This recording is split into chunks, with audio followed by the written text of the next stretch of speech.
You're watching BBN Tonight on your official UK sports station, LEX 18. Presented by Central Bank, the official bank of UK athletics. Welcome back to BBN Tonight. Let's get to some other Kentucky headlines now. We begin with UK women's basketball. The Cats will return to the court tomorrow night when they travel to Oxford to face Ole Miss. Kentucky is coming off a 6-point win over Mizzou, improving to 6-3 in the SEC. Ole Miss has struggled recently with a 6-game losing streak and a 1-7 conference record. Well, they're playing extremely hard right now. And, I told the players, do not let their record be, their record is not indicative of who they are. They're athletic, they play hard. Shakira Austin makes them different. So even Jones hitting shots and Kitchen setting screens. So they're a very dangerous team, and we have to match their intensity. Keith, just being down there on the coast for 2 years, I was able to cover the Lady Rebels, and they're still kind of an up-and-coming program as it relates to just being competitive in the SEC. But I feel like the Cats are definitely going to take this one. Good teams take care of business in those type of games, and so I feel like that's what these Wildcats need to do. Go down there, get the win, come back, and go on to the next game. Several former Cats are lighting up the NBA this week. Let's start with Malik Monk.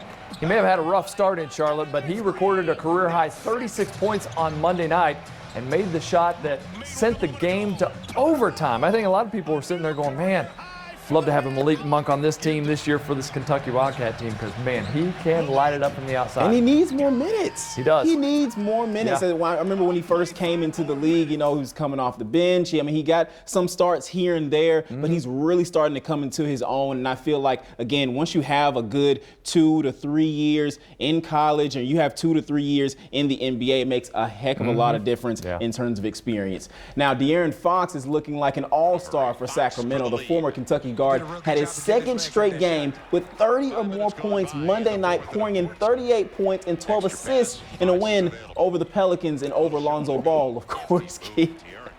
Man, he is absolutely electric. And you talk about playmakers, and that's one thing Coach Cal said that this team needs, this current Kentucky team needs. This guy is every definition of a playmaker. He is so fast, so quick, and then I love the spin moves that he makes to just free himself up. He had one the other night where he would spin, and then he faked off the pass, and then he took the layup. Just amazing how fast he does that from the top of the key on down. I always call him John Wall 2.0. For sure. They're both some of the quickest I've seen. Devin Booker did the Big Blue Nation proud on Monday night as well. He had 24 points for the Phoenix Suns, including the game-winning shot with less than 3 seconds on the clock. If I had a guy I want taking the game-winning shot, I think it's probably going to be Booker. It's going to be one of those. I'm talking about former Cats. Absolutely. I think he's the one I want taking it in the NBA. And this is the reason why me and Pat Riley have a bad relationship right now, because he had a chance to take Devin Booker.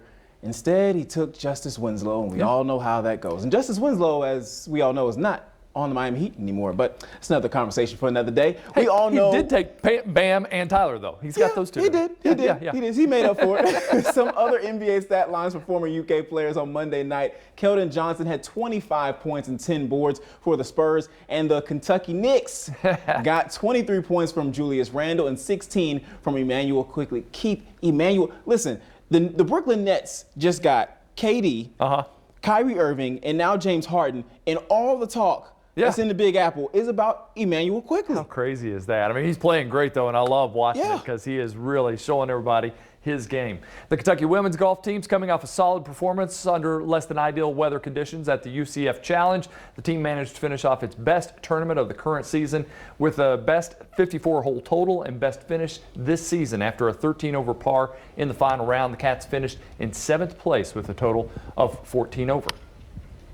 I thought the commitment level was very good. I thought we stayed disciplined and tough when the conditions got brutal out there. Yesterday and today played hard, and our girls stayed in it. Today I thought on the back nine could have gone either way, and I was proud of them for really fighting all the way in. All right, stay right there. We have much more coming up after this. You're watching BBN Tonight.